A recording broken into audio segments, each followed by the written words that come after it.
आशिष शेलार जेव्हा आकडेवारी मांडत होते तेव्हा खऱ्या अर्थानं माझं मन गलबलून गेलं होतं. माझ्या आतड्याला पीळ पडला होता. एकरभर जर कोणाची जमीन असेल तर तो सगळ्यात मोठा जमीनदार. तिथेही आता तुकडे तुकडे झाले. सांगा मराठ्यांना उत्पन्नाचं साधन काय? जो तो म्हणतो मराठे राजकारणामुळे ह्या पदावर होते त्या पदावर होते, इतके वर्ष मुख्यमंत्री होते तितके वर्ष मुख्यमंत्री होते. मुख्यमंत्री पद हे उत्पन्नाचं साधन आहे? समाजामधले 4-2 जण श्रीमंत असतील म्हणजे सगळा समाज श्रीमंत झाला की काय? मराठ्यांना उत्पन्नाचं साधन काय ते सांगा. काय मागतायत काय मराठे? जो प्रस्ताव आला आहे त्या प्रस्तावावर मी माझे विचार व्यक्त करण्याकरता उभा आहे. अध्यक्ष महोदय, या प्रस्तावावर बोला बोला. एका दुसरा अपवाद सोडला देतो तर ज्यानी म्हणून या ठिकाणी आपले विचार ऐकून. हे बघा, आपण आज ही चर्चा जर संपू शकलो नाही तर उद्या आपण ही चर्चा कंटिन्यू करू. आपण उद्याही चर्चा कंटिन्यू करू. बसा, आपण आता त्यांना बोलू दे. बोला. आणि म्हणून अध्यक्ष महोदय, एका दुसरा अपवाद वगळला. आतापर्यंत ज्या ज्या वक्त्यांनी आपलं वक्तव्य केलं किंवा आपले विचार मांडले त्या विचारामध्ये या प्रस्तावाच्या माध्यमातून या महाराष्ट्रामध्ये कुठल्याही प्रकारे स्फोटक परिस्थिती निर्माण होऊ नये, कुठेही अशांतता निर्माण होऊ नये, किंबहुना वेगवेगळ्या समाजामध्ये जो दुरावा होऊ पाहतोय तो दुरावा न होता अधिक एकोप्यानं हा महाराष्ट्र या महाराष्ट्राच्या संस्कृतीप्रमाणे, संस्काराप्रमाणे आणि महाराष्ट्राच्या परंपरेप्रमाणे सगळे समाज एकमेकाचा आदर करून भविष्यामध्ये एकोप्यानं राहतील अशा पद्धतीचे प्रत्येकाने विचार मांडलेले आहेत. अध्यक्ष महोदय, खास करून वेगवेगळ्या समाजाचा उल्लेख करत असताना इथं धनगर समाजाला आरक्षण आहे परंतु त्यांना एसटी मध्ये आरक्षण पाहिजे. जे कोणी दिलं होतं ते पूर्ण करावं अशी त्यांची मागणी आहे. त्याचबरोबर कोळी असतील, साळी असतील, अन्य काही वेगवेगळ्या समाजाच्या आरक्षणाचा या ठिकाणी उल्लेख केलेला आहे. परंतु या सभागृहामध्ये कालपासून जी प्रामुख्याने चर्चा होती आहे ती मराठा समाजाला आरक्षण देण्यासंदर्भातली चर्चा होतीये. अध्यक्ष महोदय, दोन्ही बाजूनं अतिशय संयमितपणे आणि खूप समजूतदारपणे, मी मगाशी म्हटल्याप्रमाणे काही अपवाद वगळता खूप मोठ्या विचारपूर्वक चर्चा या ठिकाणी सुरू आहे. कायद्याचा किस काढला जातोय, नियमांचा आधार घेतला जातोय. काँग्रेस, राष्ट्रवादी काँग्रेसनं 2014 साली दिलेलं आरक्षण 2019 साली जे महाराष्ट्रामध्ये बदललेल्या सरकारमध्ये टिकू शकलं नाही त्याचाही उल्लेख झाला. त्याच्यानंतर 2019 मध्ये जे महाराष्ट्रामध्ये सरकार होतं त्यांनी दिलेलं आरक्षण 2019 नंतर सुप्रीम कोर्टामध्ये टिकू शकलं नाही त्याचाही या ठिकाणी उल्लेख झाला. घटनेमध्ये झालेली दुरुस्ती 102 नंबर असेल, 105 नंबर असेल, नंतरची 103 नंबर असेल, या संदर्भातली सुद्धा चर्चा या ठिकाणी झाली. आणि सर्वांनी शेवटी सांगताना असं सांगितलं की मराठा समाजाला आरक्षण मिळालंच पाहिजे आणि मराठा समाजाला आरक्षण मिळालं पाहिजे याची आकडेवारी सुद्धा प्रत्येकानं आपापल्या परीने दिली. अध्यक्ष महोदय, थोडासा मी वेगळा विचार मांडणार आहे. आपल्याला आठवत असेल, आपल्याला माहित आहे की आपल्या या हिंदुस्थानची पूर्वीची जी सामाजिक रचना झाली होती किंवा ज्याला मनुस्मृती म्हणतात त्या मनुस्मृतीमध्ये आपल्या समाजाचे 4 घटक केले गेले होते.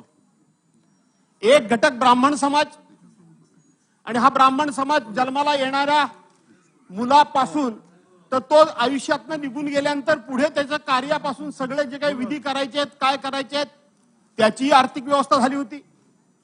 दुसरा समाज होता तो वैश्य समाज होता. वैश्य समाजाने व्यापार, दुसरा समाज होता तो वैश्य समाज होता. त्यानं व्यापार करायचा आणि व्यापार करून त्याने आपला व्यापार उद्यम चालवून त्याची सुद्धा आर्थिक उत्पन्नाचा स्रोत निर्माण झाला होता. आणि तिसरा जो घटक होता तो शूद्र होता. त्या शूद्राला अतिशय कमी दर्जाचं काम देऊन कळत न कळतपणे तो कष्टकारी म्हणून कष्टाच्या माध्यमातून सुद्धा त्याला काही ना काही उत्पन्नाची सोय केली होती. परंतु आपल्या समाज व्यवस्थेनं आणि आपल्या स्वतःच्या धर्मसंस्कृती आणि धर्म सांगण्याचा अधिकार हा फक्त आम्हालाच आहे. या लोकांनी त्या समाजाला सुद्धा प्रचंड छळलं आणि त्याच्यावर अनेक प्रकारचा अन्याय केला. आणि चौथा जो समाज राहिला तो क्षत्रिय समाज. या बाकीच्यांना कुठे ना कुठेतरी उत्पन्नाची सोय झाली होती, पण मग क्षेत्रीय समाजाला उत्पन्नाचं साधन काय होतं? क्षेत्रीय समाजाला उत्पन्नाचं साधन काय होतं याचा विचार करण्याची गरज आहे. आज ही परिस्थिती का निर्माण झाली आहे? आशिष शेलार ज्या वेळेला आकडेवारी मांडत होते, कोण मंत्री आशिष शेलार जेव्हा आकडेवारी मांडत होते तेव्हा खऱ्या अर्थानं माझं मन गलबलून गेलं. माझ्या आतड्याला पीळ पडला होता.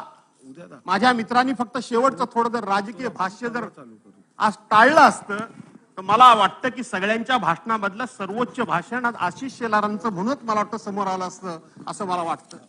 आणि त्यावेळेला माझ्या पोटामध्ये अक्षरशः आतड्याला पीळ पडत होता. काय होतं मराठ्यांना काम दिलेलं अध्यक्ष महोदय? त्याला क्षत्रिय म्हणजे काय करायचं त्यानं? आज क्षत्रिय म्हणून त्यांनी दसऱ्याच्या नंतर त्या ठिकाणी सोनं लुटल्यानंतर, सोनं म्हणजे आपट्याची पानं, ते लुटल्यानंतर आपली शस्त्र बाहेर काढायची, शस्त्रांना धार काढायची आणि रयतेच्या रक्षणाकरता परकीयांचं नाही त्या काळामध्ये टोळी युद्ध असेल किंवा त्या त्या वेगळ्या वेगळ्या ठिकाणी समाजाचं आणि रयतेचं रक्षण करण्याकरता म्हणून त्या ठिकाणी तलवारी घेऊन मैदानात त्यांनी उतरायचं. आपण इतिहास चाळून बघा, पानिपतच्या युद्धापर्यंत अरे 15-15 वर्षाची, 16-16 वर्षाची, 12-12 वर्षाची पोरं त्यावेळेला कापली गेली. ती मराठ्यांची कापली गेली, मराठ्यांची कापली गेली. आपण छत्रपती शिवाजी महाराजांनी सगळे मावळे गोळा केले, त्यांनी रयत गोळा केली. पण बाकीच्या अनेक वेळा जर आपण बघितलं तर ते मराठ्यांनी लढाया लढायच्या आणि लढाया लढणं हेच त्याचं उत्पन्नाचं साधन होतं. दुसरं साधन काय होतं? उत्पन्नाचं साधन मराठ्यांचं हे होतं. आणि त्यांनी स्वतःच्या माना कापून घ्यायच्या आणि आम्ही रयतेचे रक्षण करते ही बिरुदावली मिरवायची. आणि मग 6 महिने 8 महिने लढाई झाल्यानंतर ते पावसाळी आपल्या घरी येत असेल आणि त्यावेळेला शेती जी काय आपली करत असेल, शेती झाली की पुन्हा दसऱ्याचा उत्सव झाला की पुन्हा लढाईवर जायचं, पुन्हा युद्धावर जायचं. स्वातंत्र्य मिळेपर्यंत नाही, या देशामध्ये इंग्रज येईपर्यंत किमान लढाई लढणं हे मराठ्यांचं उत्पन्नाचं तरी साधन होतं. पण इंग्रज ह्या देशामध्ये आले आणि इंग्रजांनी बघितलं आणि हेरलं. आणि इंग्रज खूप चाणाक्ष होते, आपल्या सर्वांना माहित आहे. त्यांनी बघितलं या मराठ्यांना जर आपण अशा पद्धतीनं सैन्य दलामध्ये जर प्रमुख म्हणून ठेवलं तर हे मराठे कधी जर उलटले तर आपल्याला सुद्धा कापून काढतील. आणि म्हणून इंग्रजांनी पहिल्यांदा इथं आल्याबरोबर डोकं चालवलं आणि मराठा ही जात लढवयच नाही, मराठा ही जात लढवयच नाही असं ठरवलं. आणि मराठ्यांना जास्तीत जास्त त्यावेळेला सैन्यातून बाजूला करण्याचं काम जर कुणी केलं असेल काढा इतिहास, तर तो इंग्रजांनी केला. आणि मग त्याच्यानंतर आपल्या देशाला स्वातंत्र्य मिळालं. स्वातंत्र्य मिळाल्यानंतर लढाई, हातातली तलवारी घेऊन लढायचा हा विषय संपलेलाच होता. कुठली लढाई, कुठलं उत्पन्नाचं साधन, कुठली जमीन? आणि ती जमीन सुद्धा जी काय होती ती आता कुटुंबामध्ये 1चे 2, 2चे 4, 4चे 6, 6चे 8 झाले. तिथं जमीन होती 10-15 कुठे एकर असेल, त्याचे आता 1796 तुकडे झाले. ती जमीन सुद्धा तेवढी राहिली नाही. सिलिंग ऍक्ट आल्यानंतर जमिनीवर मर्यादा आल्या. किती एका कुटुंबाला किती जमीन राहावी हा मर्यादा आल्या. माझ्या कोकणामध्ये कुळ कायदा लागू झाला. कसेल त्याची जमीन? मुळात आमच्याकडे जमिनीच कमी आहे, त्यामुळे तो भाग वेगळा.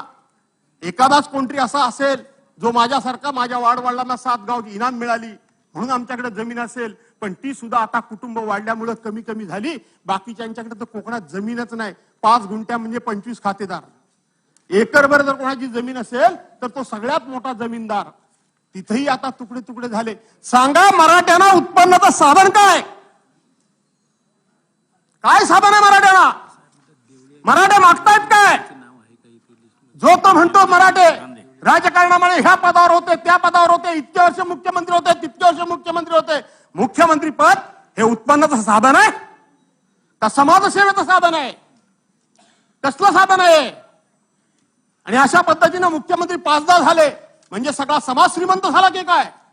समाजामधले 4-2 जण श्रीमंत असतील म्हणजे सगळा समाज श्रीमंत झाला की काय? मराठ्यांना उत्पन्नाचं साधन काय ते सांगा. काय मागतायत काय मराठे? मराठे फक्त एवढंच मागतायत की आम्हाला शिक्षणामध्ये आरक्षण द्या आणि आम्हाला नोकरी धंद्यामध्ये आरक्षण द्या. ते राजकारणामध्ये आरक्षण मागतच नाहीये. मागतायत? कुणी मागितलंय? कुणी मागितलंय? कुणीही मागितलेलं नाही. शिक्षणामध्ये द्या आणि आम्हाला नोकरीमध्ये आरक्षण द्या. 1967 सालापासून 1981, 1995 वेगवेगळे खत्री आयोग असेल, बापट आयोग असेल, त्याचा उल्लेख सर्वांनी केला. मी पुन्हा पुन्हा उल्लेख करणार नाही. पण 2014 साली काँग्रेस राष्ट्रवादी काँग्रेसच्या सरकारनं कमीत कमी तिथून सुरुवात तरी केली. सुरुवात केली पण अजून त्याचा शेवट झालेला नाही. ते तुमच्यापर्यंत आले की माझ्यापर्यंत आले, माझ्यापर्यंत आले की त्याच्यापर्यंत आले. द्या सोडून. काय उत्पन्नाचं साधन त्या समाजाला तेवढं सांगा. काही साधन नाही त्या समाजाला उत्पन्नाचं. आणि म्हणून अध्यक्ष महोदय, मी ठामपणे या ठिकाणी सांगतो की ज्या वेळेला राष्ट्रवादी काँग्रेसच्या सरकारमध्ये ज्या वेळेला 16% मराठा समाजाला आरक्षण आणि 5% मुस्लिम समाजाला आरक्षण दिलं होतं, त्याही वेळेला आमची भूमिका तीच होती की कोणाच्याही ताटातलं काढायचं नाही, अधिकचं त्यांना मिळवून द्यायचं, हीच आमची भूमिका होती. का महाराष्ट्रामध्ये हा डंका पिटवला जातोय की ओबीसीचं आरक्षण काढतायत, ओबीसीचं आरक्षण काढतायत? का खुलासे करावे लागतायत? कोण म्हणाला की ओबीसीचं आरक्षण काढा म्हणून? कोणी असं म्हणाला नाही.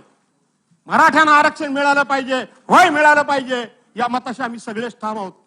कोणत्या मार्गाने मिळवायचं, जनगणना करून द्यायचं, ईडब्ल्यूएस मध्ये 10% मिळालं त्याच्यामध्ये 10% भर टाकायची की काय करायचं हे सरकारने ठरवायचंय. सरकारबरोबर आम्ही आहोत. आम्ही आहोत. ज्या ज्या वेळेला या सभागृहामध्ये ओबीसीच्या आरक्षणाचा विषय असेल, आज जो निवडणुका होत नाही तो असेल, मराठ्यांच्या आरक्षणाचा विषय असेल, हा ठराव ज्या ज्या वेळेला आला, इम्पेरिकल डाटाचं सगळं मी या ठिकाणी आणलंय. 5 जुलैला याच सभागृहामध्ये म्हणजे मुंबईमध्ये. आज हे भुजबळ साहेब इकडून तिकडे बोलतायत, त्यावेळेला ते काय बोलले, त्यांची आणि देवेंद्र फडणवीसांची जुगलबंदी कशी झाली, तो शब्द निशब्द मी इथं आणलाय. पण आज मी त्या विषयात जाऊ इच्छित नाही अध्यक्ष महोदय. ज्या ज्या वेळेला अशा प्रकारचे ठराव सभागृहामध्ये करायची वेळ आली, त्या वेळेला एका ओळीचा ठराव जे कोणी राज्याचे प्रमुख असतात ते वाचतात आणि सर्व एक मुखानं त्याला पाठिंबा देतात आणि एक मुखाने ठराव केंद्र सरकारने पाठवण्याची प्रथा या राज्यामध्ये आहे. मग तो ठराव काँग्रेसने मांडलेला, राष्ट्रवादीने मांडलेला असू द्या किंवा भाजपाने शिवसेनेने मांडलेला असू द्या, सर्वांनी त्याच पद्धतीने दिले. मग हे कशा करता हे सगळं चाललंय? ही समाजामध्ये, ही राज्यामध्ये अशा प्रकारची संशयाची सुई वेगवेगळ्या ठिकाणी का फिरते? कोण फिरवतंय अध्यक्ष महोदय? एकदा कधी स्पष्ट झालं पाहिजे. जर सगळ्यांची भूमिका सारखी आहे, हे वातावरण कोण पेटवत आहे? कशा करता पेटवत आहे? याच्या पाठीवर हेतू काय आहे? आता सुद्धा भुजबळ साहेबांचं भाषण, ते गेले तर बाहेर येतील, ते आल्याशिवाय राहणार नाहीत. फक्त एकांगी भाषण जर कोणाचं झालं असेल तर ते भुजबळ साहेबांचं झालं. नाव घेऊन सांगतो मी. एकांगी भाषण, तुलनात्मक भाषण. या समाजाला काय मिळालं, त्या समाजाला काय मिळालं, ह्यांना एवढं मिळालं, मग ह्यांना का नाही मिळत, मग ह्यांना द्या, हे माझी मागणी. कोणाकडे मागणी मागताय तुम्ही? मागणी कोणाकडे मागताय तुम्ही? सरकारमध्ये, आम्ही विरोधी पक्षामध्ये, आमच्याकडे मागणी मागताय? आमच्याकडे मागणी मागताय? अरे तुम्ही सरकारमध्ये आयुष्यभर जवळ तुम्ही सरकारमध्ये आहात का? हा पराभव कोणाचा आहे? इतके वर्षांतर ह्यांना हे मिळालं नाही, तितके वर्ष त्यांना कोणाला मिळालं. आम्ही तुमच्या बरोबर आहोत. काल सुद्धा पृथ्वीराज बाबांनी सांगितलं की चला आपण माननीय पंतप्रधानांच्याकडे सगळ्यांनी मिळून जाऊ. कोण नाही म्हणताय, पण त्यांचं कसं चाललं होतं? आम्हाला पाहिजे ते तुम्ही द्या आणि तुम्हाला पाहिजे ते तुम्हीच घ्या. हे कसं काय शक्य आहे? मंत्रिमंडळामध्ये तुम्ही मंत्रिमंडळाचे सदस्य आहात, सिनियर आहात, तुमच्या शब्दाला किती वजन आहे ते मला चांगलं माहिती आहे. इथं व्यक्तिगत विषय घेऊन आम्ही सभागृहाचा उपयोग करून घेणार आहोत का? सामुदायिक विषय मांडला पाहिजे, सामाजिक विषय मांडला पाहिजे, सर्वसमावेशक विषय मांडला पाहिजे. या सभागृहातून कुठल्याही प्रकारचा असा संदेश जाता कामा नये की व्यक्तिगत मी ह्या घटकाचा प्रतिनिधी आहे, तू त्या घटकाचा प्रतिनिधी आहेस, ह्याची बाजू ह्याने घेतला आणि त्याची बाजू त्याने घेतला. काय घडवायचं काय आहे? काय घडवायचं काय आहे महाराष्ट्रामध्ये तुम्हाला? या महाराष्ट्रामध्ये 6 महिन्यापूर्वी कधी नव्हे त्या 9 जातीय दंगली झाल्या, त्याचं कुठे ते कनेक्शन नाही ना इथं? 9 जातीय दंगली झाल्या, ज्या शाहू महाराजांनी सामाजिक समतेचा धडा आणि सामाजिक समता म्हणजे काय असते त्या सगळ्या समाजाला जो न्याय दिला, त्या शाहू महाराजांच्या कोल्हापूरमध्ये सुद्धा जातीय दंगल होते. हे कधीच घडलं नव्हतं. हे कधी आली होती ना बाहेरून लोक, हे कसं घडू शकतं? काय याच्या पाठीमागं? त्यातला तो एक भाई, मला वाटतं पाठ पुरा झाला नाही म्हणून दुसरं पाणी या ठिकाणी उलटलं गेलंय की काय समाजाच्या नावाखाली. याचा सुद्धा शोध राज्य सरकारने घेतला पाहिजे. राज्य सरकारने घेतला पाहिजे. मनोज जरांगे पाटलांची मी बाजू घेत नाही. काल इथं अशोकराव चव्हाणांनी सांगितलं की त्यांच्या आयुष्यामध्ये 35 आंदोलनं त्यांनी केली. 35. आम्हाला वाटलं होतं काल परवाच्या ह्या सगळ्या प्रकारानंतर मनोज जरांगे पाटील तोपर्यंत आमच्यासारख्याला कोण होते माहितच नाही. खरं सांगायला गेलं तर का लाठीचार्ज झाला. का लाठीचार्ज का झाला? 58 मोर्चे मराठा समाजाचे झाले. जगाच्या इतिहासामध्ये गिनीज बुक ऑफ वर्ल्ड मध्ये ज्याची नोंद झाली, काय नोंद झाली की इतके शिस्तप्रिय, शांतताप्रिय, कुठेही पोलिसाची गरज न लागता, रस्त्यावर कागदाचा एखादा कपटा न टाकता, कोणाच्याही निषेधाची एकही घोषणा न देता 5, 20, 25 लाख लोकांचे मोर्चे शिस्तबद्ध कसे निघू शकतात त्याचा आदर्श अख्ख्या जगाने घेतला. एवढे मोर्चे झाल्यानंतर दंगल कुठं उसळली नाही. एवढी दंगल झाल्यानंतर उसळली नाही. काय सांगताय काय तुम्ही? काय म्हणत होते काल प्रकाश दादा सोळंके? काल तिथं त्यांचं घर जाळलं गेलं, त्याच्यात भावना व्यक्त केली गेली. भुजबळ साहेब काय म्हणाले की आयरे माझ्या समोर बसला होता आणि मी एसपीला फोन केला की त्याच्या घरावर ते चालत जातील. 5-6 तासानंतर त्याचं घर खालास झालं. तुम्ही मंत्री ना, 5-6 तासामध्ये एसपीने का दखल घेतली नाही? कोणाकडे बोट आहे तुमचं? आमच्याकडे. काल प्रकाश दादा सांगत होते, मीही ते टीव्हीत स्वतःहून बघितलंय. त्यांच्या घराभोवती अनेक पोलीस होते आणि त्यांचं घर जाळलं जात होतं, दगड फेकले जात होते, काय काय केलं होतं आणि पोलीस पाठीवर हात बांधून घेत होते. कुणी त्यांचे हात बांधले होते? हात कुणी बांधले होते? जे जरांगे पाटील उपोषणाला बसले होते तिथं महिला भजन करत होत्या, सामान्य माणसं होती. कुणी लाठीचार्जचा आदेश दिला? कुणी अश्रुधुराचा आदेश दिला? कुणी गोळीबाराचा आदेश दिला? काय कायदा सांगतो? गोळीबाराचा आदेश कोण साधा एखादा इन्स्पेक्टर त्या ठिकाणी देऊ शकतो? काय इन्स्पेक्टर देऊ शकतो? कोण आहे त्याच्या माग? हे खरं महाराष्ट्राला कळलं पाहिजे. ही एवढी घरं यांची जळेपर्यंत पोलीस कारवाई करत नाही.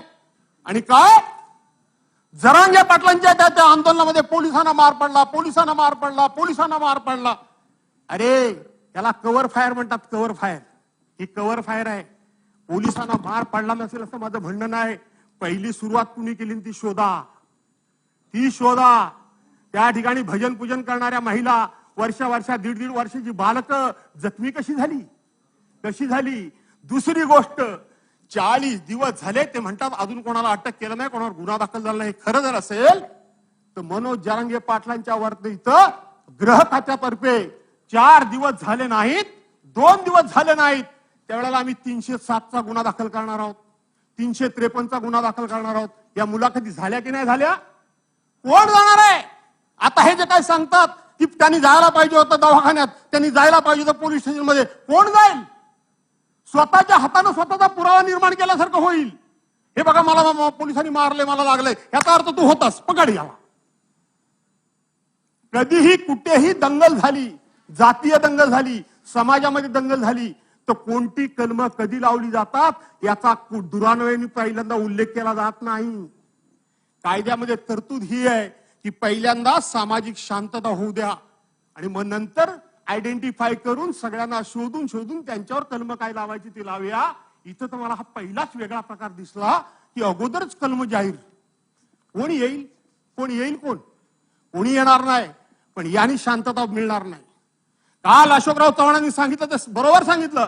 एक सामान्यातला सामान्य माणूस ज्याला काही मिळवायचं नाही, त्याने फक्त आणि फक्त समाजाचा विश्वास पाठीशी निर्माण केलाय, तो समाज त्याच्याकरता काहीही करायला तयार होईल. त्याला राजकीय फायदा काहीच उठवायचा नाही. आणि आता तर राजेश भैयाने सांगितलं की माझ्या कारकिर्दीत सुद्धा हा माणूस सातत्याने 190 दिवस त्यांनी उपोषण आणि मोर्चे काढले होते. आणि म्हणून अध्यक्ष महोदय, माझी विनंती आहे की सभागृहाचा डेकोरम जो बिघडवायचा प्रयत्न होतोय तो होऊ देऊ नका. सर्वांनी अतिशय दर्जेदार चर्चा केल्या. सर्वांना सामाजिक या ठिकाणी सलोखा पाहिजे. कुठेही वाद नको आहे. मराठा समाज तुम्ही सगळे म्हणता, अरे एक एकाची इतकी वाईट परिस्थिती आहे, वाईट परिस्थिती आहे. जे आम्ही कोकणातून येतो त्या कोकणामध्ये आम्ही कधी गरिबी म्हणत नाही, आम्ही कधीच गरिबी म्हणत नाही. पण आमच्याकडे एक पद्धत आहे की 7 दिवस जेवायला नसलं ना तरी बाहेरून जेव्हा घरातून येईल तेव्हा 5 वर्षाच्या बरणीतलं शिळं तूप कुठलं तरी मिशीला लावून येणार. म्हणजे तेल पण नाही भाजीत टाकायला. रुबाब काय आमचा की आम्ही या ठिकाणी मिशीला पीळ भरून येतो हे दाखवतो, पण घरात परिस्थिती काय असते ती प्रत्येकाला माहिती आहे. आम्ही नशीबवान आहोत, आमच्याकडे कोणी कर्ज काढत नाही. सावेजी कोणीच काढत नाही, आम्ही कर्ज काढत नाही. आमच्याकडे कुठलाही मुलीबाळींच्या लग्नामध्ये आम्हाला हुंडा द्यावा लागत नाही, आम्ही कोणाकडनं घेत नाही, आम्हाला द्यावा लागत नाही. तुमच्या मराठवाड्यात विदर्भात मी ऐकलंय, खरं असेल तर रागवू नका माझ्यावर. शिपाई जर नवरा जर एखाद्या मुलीला मिळाला तर त्याचा हुंड्याचा रेट ठरलेला आहे, क्लार्क मिळाला तर त्याचा हुंड्याचा रेट ठरलेला आहे, साहेब मिळाला तर त्याचा आणखीन हुंड्याचा रेट ठरलेला आहे. माझ्या कोकणामध्ये हे नाही. माझ्या कोकणामध्ये सर्वसाधारणपणे दोघे एकत्र बसतात. किती लाखात लग्न होईल? 5-7 लाख रुपये. चला अर्धे अर्धे दोघांनी करूया, दोघांनी करूया. दोघांची शक्यता नसली तर मी आता म्हटल्याप्रमाणे एखादा क्लार्क असेल, साहेब असेल, तर लगेच 4 लोक म्हणतात काय करायचे तुला मुलीकडचे पैसे, तू एवढा पगार घेतोस ना, सगळा खर्च तूच कर. आमच्याकडे मुलगी झाली तेवढाच आनंद, मुलगा झाला तेवढाच आनंद. मुलगी पण सारखी, सून पण सारखी. आम्ही नशीबवान आहोत. पण मी महाराष्ट्रातल्या आदरणीय पवार साहेबांनी मला राज्याचा अध्यक्ष केला होता. मी महाराष्ट्रातल्या कानाकोपऱ्यात फिरलोय, मी महाराष्ट्रातल्या वेगवेगळ्या भागाची परिस्थिती बघितली आहे. आजही मी महाराष्ट्रामध्ये शिवसेनेचा नेता म्हणून फिरतोय, मी लोकांचं प्रबोधन करायचा प्रयत्न करतोय. पण इतकी मराठा समाजाची परिस्थिती वाईट आहे की सांगता येत नाही आणि सहनी होत नाही. ही परिस्थिती आहे, ही परिस्थिती आहे. आणि म्हणून अध्यक्ष महोदय मी फार भाषणाची लांबड लावत नाही. नका वाजवू बेल, माझ्याकडनं पहिलाच मी, आणि बरोबर मी उभा राहिलो कितीला ते बघा. आपण पहिले इकडचे पहिलेच, पण अजून बरेच आहे फार.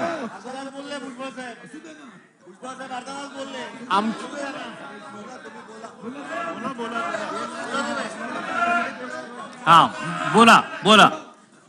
मलाच नाही, कृपया नका कोणाला बेल वाजवू. प्रत्येकाच्या भावना प्रत्येकाला वेगळ्या जरा त्याला करू द्या.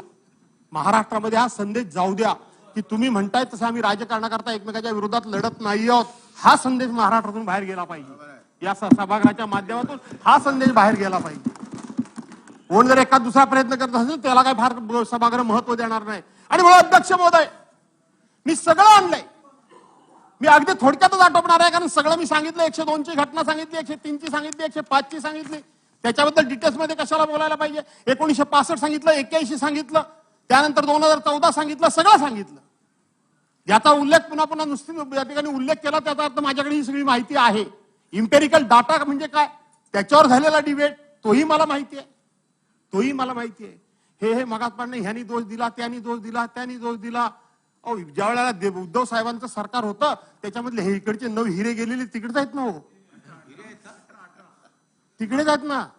आमच्या वतीनं आजचे राज्याचे मुख्यमंत्री माननीय एकनाथराव शिंदे त्या समितीमध्ये होते. कशाला एकमेकांकडे आम्ही बोट दाखवायचं? आपली सगळ्यांची जबाबदारी आहे ही. अशा पद्धतीने बोट याच्याने त्याच्यावर दाखवून चालणार नाही. अशा पद्धतीने आपल्याला आपली जबाबदारी कोणालाच झटकता येणार नाही. आणि कोणी असं म्हणत नाही की आमची जबाबदारी, कारण कोणाच्या ताटातला आपण घ्यायचंच नाही. पण अध्यक्ष महोदय, मराठा समाजाला जो तो आज प्रश्न विचारतो त्यांना मला एका वाक्यात सांगायचंय. आज जो तो प्रश्न विचारतो की तुम्ही सत्तेवर होतात, तुम्ही सत्तेवर होतात, तुम्ही का नाही घेतलं, तुम्ही का नाही घेऊ शकतात, आता आमच्याकडे कशाला मागताय किंवा आमच्यातलं कशाला मागताय. मला एका गोष्टीची आठवण सभागृहाला करून द्यायची आहे. पूर्वी ब्लॅक अँड व्हाईट सिनेमे असायचे, ब्लॅक अँड व्हाईट सिनेमे असायचे आणि त्याच्यामध्ये एक कुटुंब असायचं. कुटुंबामध्ये प्रचंड गरिबी असायची. करता पुरुष घरची बाई इकडून तिकडून 4 दाणे कुठून तरी गोळा करून आणायची, 4 दाणे गोळा करून आणायची आणि ते शिजवायची. अब्दुल साहेब मंत्री महोदय, ती शिजवायची आणि ती घरची माऊली जी प्रमुख असायची ना, ती सगळ्यांच्या ताटात वाढायची. आपल्या पोरा बाळांच्या, नवऱ्याच्या, नाही आणखी सासू सासरे कोण असेल त्याच्या ताटात ती वाढायची. संपूर्ण पातेलं रिकामं व्हायचं आणि त्यांना ती बाहेर पाठवायची आणि नंतर ती माऊली ते रिकामं पातेलं घ्यायची आणि कुठेतरी साईडला चिकटलेली शीतं जर असतील तर ती शीतं गोळा करून त्याच्यामध्ये पाणी ओतून ते प्यायची आणि पोट भरल्याचं समाधान करायची. आमची अवस्था तीच आहे. आम्ही रयतेचे पालन करते, आम्ही रयतेचे उद्धार करते, आम्ही रयतेचे रक्षण करते. आम्ही इनामदार, आम्ही पाटील, आम्ही देशमुख, आम्ही आणखीन कोणतरी, आम्ही जागीरदार, ह्या घमिंडीत आम्ही राहिलो आणि बघता बघता आमच्या पुढच्या पिढीचा भविष्य काळ आम्ही आमच्या हाताने अंधारात कधी लोटला हे आम्हालाच कळलं नाही. आज त्या घरातल्या माऊलीसारखी आमची परिस्थिती आहे. 2 शीतं आमच्या ताटात कोण टाकतोय काय याची आम्हाला त्याच्याकडे वाट बघावी लागते. कारण एका ज्या काळामध्ये आम्ही आमच्या हाताने भरभरून सर्वांना दिलं, आज आम्हाला कोणीतरी द्या ही म्हणण्याची वेळ आली आहे. मराठा समाजाचे हाल तुम्ही एवढे कमी समजू नका. मी सांगितलं माझ्याकडे एवढी मला झळ नाहीये, पण विदर्भ, कोकण वगैरे ह्या भागामध्ये, आपल्या मराठवाडा वगैरे या भागामध्ये मी बघतोय. आणि म्हणून तुम्हाला सुद्धा या सभागृहाच्या माध्यमातून, आजच्या भाषणाच्या माध्यमातून माझी तुम्हाला विनंती आहे की समाजाला प्रबोधन करा, ऋण काढून सण करू नका. पहा, अंतरुण बघून पाय पसरा, हे थांबवा आता. प्रत्येक वेळी कुठलंही सरकार असलं तर किती मदत करू शकेल मला माहित नाही. आणि म्हणून समाजाचं प्रबोधन करा. आठवत असेल माझे मित्र, आमचे बुलढाण्याचे डॉक्टर राजेंद्र शिगणे, हे घाटाच्या खाली मी घाटाच्या वर मी असतो त्यावेळेला मला पक्षाने हेलिकॉप्टर दिलं होतं फिरायला. आणि म्हणून मी घाटाच्या खाली गेलो होतो गुलाबराव. आणि मग तिथं झालं, तिकडे असल्यानंतर ही सगळी आपली निवेदन तुमच्याकडे देण्याची मोठी प्रथा आहे. सगळे आले, निवेदन दिली, निवेदन वाचली आणि मी सांगितलं मला सांगितलं भाषण करा. म्हटलं मी कोकणी माणूस आहे, फाटक्या तोंडाचा आहे, मला भाषण करायला सांगू नका. मग एक तर मला खोटं बोलायला जमत नाही आणि मी बोललेलं तुम्हाला आवडणार नाही. समाजाचं प्रबोधन का करा तेवढं फक्त मी तुम्हाला सांगतोय. तुम्हाला आवडणार नाही तरी सुद्धा लोकांनी मला जबरदस्तीने भाषण करायला लावलं आणि मी त्या स्थितीत भाषण केलं की तुम्ही माझ्या कपड्यावर जाऊ नका. मी मंत्री हा भाग वेगळा. ज्या कोकणातनं मी आलोय, तुम्हाला असं वाटत असेल की कोकणातला माणूस हा प्रचंड श्रीमंत आहे आणि सर्व म्हणजे सगळ्यांनी संपन्न आहे. तसं नाहीये, तसं नाहीये. मी त्यांना सांगितलं माझ्या घरात जर एखादी महिला असेल आणि तिला जर शेजारी जायचं असेल तर शेजारी जात असताना तिचं फाटलेलं पातळ असतं, तिला माहित असतं की माझं पातळ फाटलंय. ती माऊली तशी असते की तिला माहित आहे माझं पातळ फाटलंय. ती जाताना ते फाटलेलं पातळ लपवून जाण्याचा नाना तऱ्हेने प्रयत्न करते, पण तिचं लक्ष तिथेच असतं. आणि ती जेव्हा शेजारी जाते तेव्हा त्या लक्षात येतं की आपलं पातळ फाटलंय पण आपण लपवू शकलो नाही. ती माऊली आपल्या घरच्या मालकाला शिव्या देत नाही. ती माऊली आपल्या गरिबीबद्दल राग व्यक्त करत नाही, चिडत नाही. तर ती आपलं कसं सावरते त्याचं मी उदाहरण सांगितलं. ती गेल्यानंतर म्हणजे अगं बाई, घरातून निघाले तेव्हा माझं पातळ चांगलं होतं, येताना वाटतं काहीतरी काटूकुटू धडच लागला म्हणून फाटलं. ते फाटलेलं अगोदरच असतं. लक्षात घ्या. हा विचार मी काय सांगू हे लक्षात अशी मी त्यांना उदाहरणं सांगितली. मला असं वाटलं होतं की सगळे मला मारायला उठतील, कारण मी स्पष्टपणे सांगितलं की आत्महत्या करू नका. माझ्या कोकणानं अनेक संकट बघितली. 1982च्या बंद पडलेल्या गिरण्यांपासून ते कालच्या भयान वादळापासून तर 2021च्या महापुरापर्यंत अनेक उदाहरणं मी सांगेन. मी अभिमानानं सांगतो की प्रत्येक बाबतीला माझ्या कोकणानं ताठमानेनं सामोरा गेला. एकाही माणसानं आत्महत्या केली नाही. आणि म्हणून तुम्ही आत्महत्या करू नका असं मी विनंती केली. थोडा कडक भाषेत बोललो. चेतन तुपे यांनी माझं भाषण थांबवलं. मी गेलो, मला वाटलं तो लोक मला शिव्या देतील. तुम्हाला अभिमानानं सांगतो, मी धाडसानं सांगायला शिका, लोकांना धाडसानं सांगायला शिका. त्यानंतर तिथल्या सामाजिक संस्था आल्या आणि त्यांनी मला सांगितलं की आम्ही भागाभागात माणसं गोळा करतो आणि तुम्ही हे स्पष्टपणे तुमचे विचार मांडा. तुमच्या प्रबोधनातूनच आमच्या भागातल्या आत्महत्या कमी होतील. हे तिथल्या लोकांची भावना होती. त्याच्यानंतर मी तुमच्या घरी गेलो, आठवतो काय बघा तुम्हाला. मला एवढंच तुम्हाला सांगायचं अध्यक्ष महोदय. आणि म्हणून आजच्या दिवशी मला जर प्रकर्षानं आठवण कोणाची होत असेल तर हिंदुहृदय सम्राट माननीय बाळासाहेब ठाकरेंची आठवण होती आहे. आज जातीबद्दल आपण बोलतो, जगाच्या पाठीवर असा एकच नेता होऊन गेला, असा एकच नेता होऊन गेला. आठवत असेल याच सभागृहामध्ये स्वर्गीय इंदिरा गांधी, आदरणीय पवार साहेब आणि स्वर्गीय बाळासाहेबांबद्दल एक कसला तरी अभिनंदनाचा ठराव आला होता.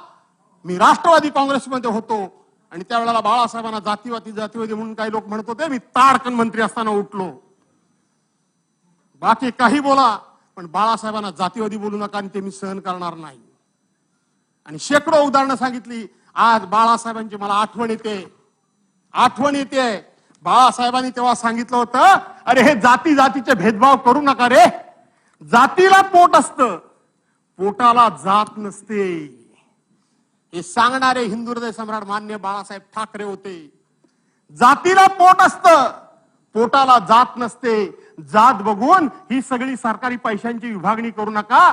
तर ज्याच्या पोटाला भूक आहे तो कुठल्याही जातीचा असू द्या, त्याला मदत करा. हे सांगणारे हिंदू हृदय सम्राट मान्य बाळासाहेब ठाकरे होते.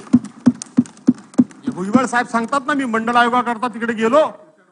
खरं तर मी आता ते उगाच चिडाचिड होईल म्हणून मी सांगणार नाही, वस्तुस्थिती निराळी आहे ती. पण मी त्या आता भानगडीत जाऊ इच्छित नाही.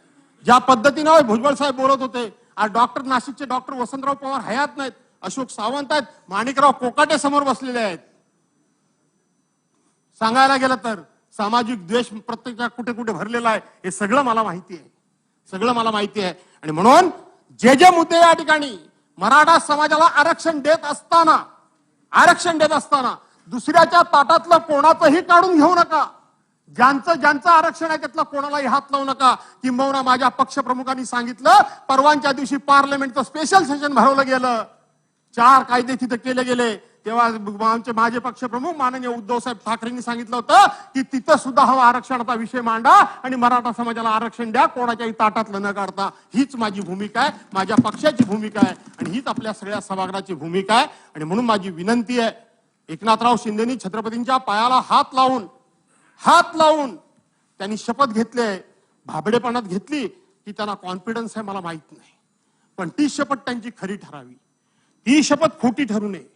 ज्या दिवशी त्यांची शपथ ही खरी ठरेल त्या दिवशी आमचे राजकीय काही मतभेद असले तर पहिला हार घेऊन माझ्या पक्षाच्या वतीनं मी येईन, हे मी तुम्हाला सांगतो. द्या आरक्षण मराठ्याला, द्या, पण सावध राहा.